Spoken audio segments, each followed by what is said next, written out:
Мама вырастила себе мужа, а не сына. Давайте сегодня разберем эту ситуацию, когда, казалось бы, заботливая, любящая мать, которая души не чает в своем сыне, воспитывает его таким образом, что когда он вырастает, становится взрослым, он не может шагу ступить без маминого какого-то одобрения. Всех своих партнерш он всегда сравнивает с мамой, и, конечно же, не в пользу этих партнерш это сравнение. Такие ситуации, к сожалению, нередки. Сегодня мы с вами разберем 7 поведенческих паттернов, как мама может воспитать своего сына не взрослым, самостоятельным, независимым мужчиной, а таким вот маменькиным сыночком.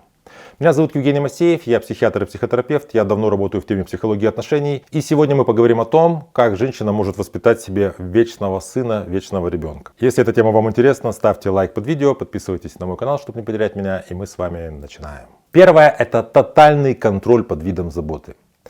Мама говорит, что нужно надевать, с кем нужно общаться, с кем там нужно встречаться. Причем все это говорится так под видом, что мама ж тебе плохого не скажет. Мама же знает, как тебе лучше. Вообще это нормально, когда, скажем, вот маленький ребенок, мама ему говорит, что ему нужно что-то надеть, потому что дождь собирается. Или с кем ему там в песочнице нужно дружить, а с кем лучше не дружить, потому что вот эти вот мальчишки дерутся. Но в случае, когда мама прям съедает своего ребенка, то здесь вот не происходит этого постепенного уменьшения вмешательства матери в жизнь ребенка. Будучи подростком, такой мальчик, он не бунтует против мамы, он ей рассказывает, какие ему девочки нравятся. Мама, конечно же, вроде бы как из лучших побуждений объясняет ему, что с этой лучше не встречаться. А с этой вот тут встречайся, ну ты и так скажи и так далее. То есть мама начинает вмешиваться в жизнь ребенка, ребенок растет, становится подростком, потом юношей, его жизнь усложняется, и вмешательство мамы, оно также усложняется. То есть если в норме предполагается, что мама отступает, происходит вот эта постепенная сепарация, то в случае с таким маменькиным сыночком, к тому моменту, как это вот юноша, молодой мужчина, этот молодой мужчина, его жизнь полностью пропитана контролем матери, и он не может действительно шагу ступить, не посоветовавшись с мамой. Потому что он, во-первых, так привык, во-вторых, у него не было опыта, когда бы он совершал свои ошибки и сам их исправлял. Потому что он ошибки не совершает, потому что мама всегда подхватывает. А если когда и совершает, то мама и за него эти ошибки и исправляет. Вторая ситуация – это когда ребенок становится эмоциональным партнером для женщины вместо отца. Вот представьте себе такую ситуацию. Женщина с мужчиной расстались, вот она мужчину там выгнала, или он ушел куда-то, и она живет с сыном. Вот вдвоем они живут. Сын же на отца похож, и он вот растет, и вот у него появляются какие-то черты, она в нем что-то вот такое видит от отца. Если, предположим, вот она мать-одиночка, ей нужно много работать, ей некогда выстраивать личную жизнь, у нее не с кем вот как-то эмоционально поговорить, не от кого получить эмоциональную поддержку. Или, предположим, у нее пускай есть мужчина какой-то, вот, но мужчина такой функциональный, то есть он там снабжает деньгами, находится постоянно на работе, он такой эмоционально недоступный. У женщины есть потребность, предположим, это молодая мать, в каком-то эмоциональном отреагировании, но из людей, доступных ей, есть только вот мальчик, сын. И мальчик, который такой вот, ну, в принципе же маленький мужчина. И вот она, ну, как бы, сама того не осознавая, начинает воспринимать его как такую эмоциональную жилетку. Потому что сын всегда будет слушать, сын никогда тебе не откажет, потому что он ребенок, он маленький. Что происходит с ребенком в такой ситуации? Сын растет с пониманием того, что ему очень важно обеспечивать эмоциональную какую-то безопасность своей мамы, потому что тогда и ему спокойно. Он не учится понимать, что происходит с его эмоциональностью. Он не очень чувствителен к своему там уровню тревоги, он не понимает, что происходит с ним. Он понимает, что если маме плохо, то значит нужно маму успокоить, нужно ее как-то пожалеть, нужно быть внимательным к ней. И тогда, если она успокоится, тогда и мне станет спокойно. Когда он вырастает, становится взрослым мужчиной, он идет в отношения. В любых отношениях есть какие-то конфликтные ситуации. Если у него вдруг повышается уровень тревоги в этих отношениях, в отношениях с женщиной, то он, ну, у него так работает, ассоциативно идет к маме, чтобы успокоить маму. Он привык, что как только у него повышается уровень тревоги, как только вот в любой непонятной ситуации, когда что-то не так, нужно пойти и сделать что-то приятное для мамы. Нужно позвонить маме, поговорить с мамой, сделать маме какой-то подарочек. И, конечно же, для женщины такого мужчины вся эта ситуация выглядит вообще какой-то неясной. У нас тут проблемы, а ты все выходные провел с мамой. В чем дело? Потому что он с детства привык к тому, что если ему как-то тревожно, есть какая-то проблема, то ему нужно успокоить маму. Третье – это обесценивание любых попыток самостоятельности ребенка. То есть мама все делает вместе с сыном или там за него, потому что вот ты маленький, это слишком сложно для тебя и вообще я лучше знаю. Ребенок, скажем, пытается разобраться там в посудомойной машинке. Мама подходит и говорит: отойди, поломаешь машинку, или там сам, не знаю, тебя туда засосет, или еще чего-то. Иди играйся, иди учись. То есть у ребенка была какая-то интенция что-то сделать самостоятельно, в чем-то там разобраться, мама тут же это пресекает на корню, потому что у нее там повышается уровень тревоги, ей вот все, я сама за тебя это сделаю. И, конечно же, она заправляет эту посудомойную машинку гораздо лучше, чем сын, потому что она знает, как это делать. Но она отнимает у него возможность научиться какой-то новой такой бытовой компетенции. Или, предположим, сын говорит: мама, я иду там на футбол, на секцию. Она говорит: я пойду с тобой. Он говорит: так а зачем? Там все мальчики сами приходят, это недалеко, и там у нас рядом со школой. Не-не, я пойду с тобой, мне нужно узнать, что там за тренер, посмотреть, что там за мальчики, что там за условия. И вот он, значит, приходит на футбол, все там парни пришли, мальчишки сами пришли, сами они друг с другом общаются. Он пришел с мамой, мама сидит, значит, на трибунах, она там что-то за него болеет, ойкает. И вот он, получается, что тут бы ему взбунтоваться, сказать, что: мама, я не хочу, чтобы ты со мной ходила. Но, помня предыдущие уже 2 пункта, он не может взбунтоваться, потому что вся его жизнь пропитана мамой. То есть, если он пытается что-то самостоятельно сделать, тут же мама это подхватывает и делает за него и лучше. И у него, естественно, какая тут формируется убеждение, что все, что я делаю плохо, потому что лучше мамы не сделаешь. 4. Это соперничество с будущими партнершами сына. Понимаете, мама себе, возможно, и неосознанно, но вырастила мужа. Это ее мужчина. Вот ее сын — это ее мужчина. Она как бы формально понимает, что да, я его мама, он мой сын, у него там появятся когда-то отношения. Она там может даже рассказывать, что я хочу, чтобы детки уже были, внуки поскорее. Но эмоционально она воспринимает его как своего мужчину.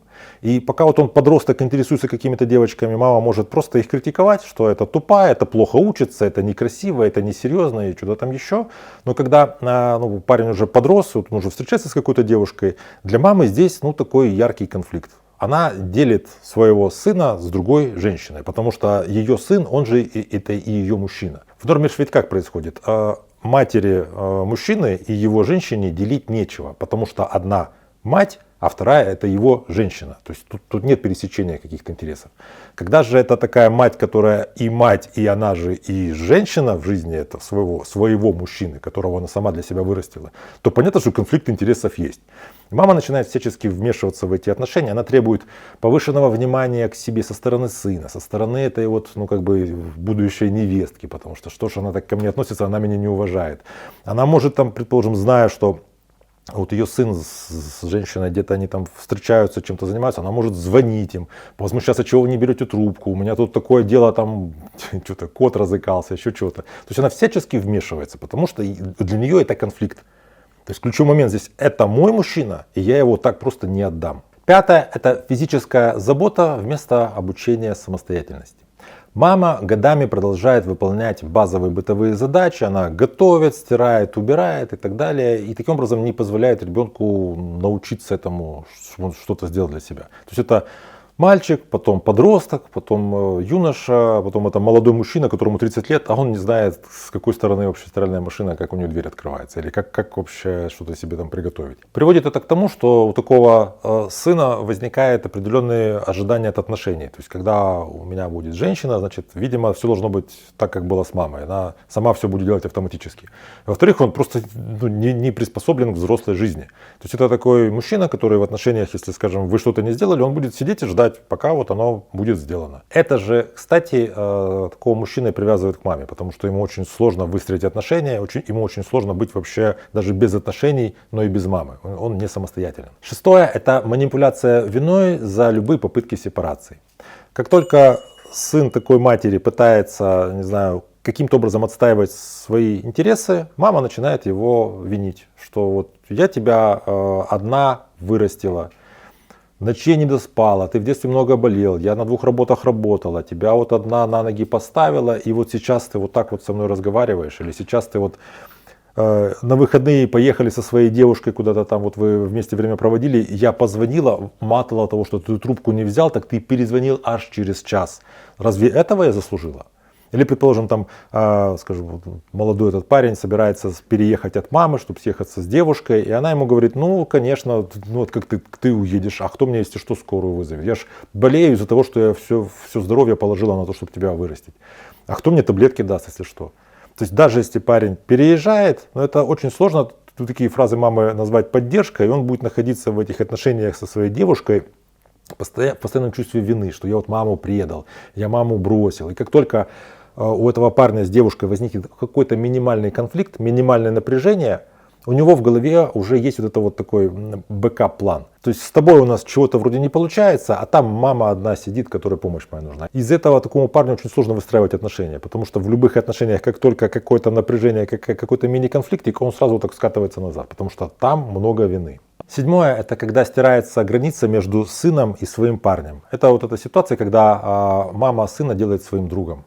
Она это окружающим как объясняет, что мы очень близки и очень открыты друг с другом.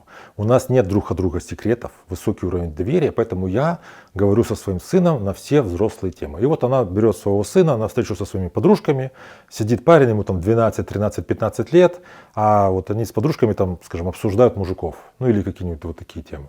И вроде бы как мама считает, что я таких передовых взглядов, какая-то неконсервативная и такая вот какая-то свободная, но что происходит при этом с этим вот подростком, с этим парнем?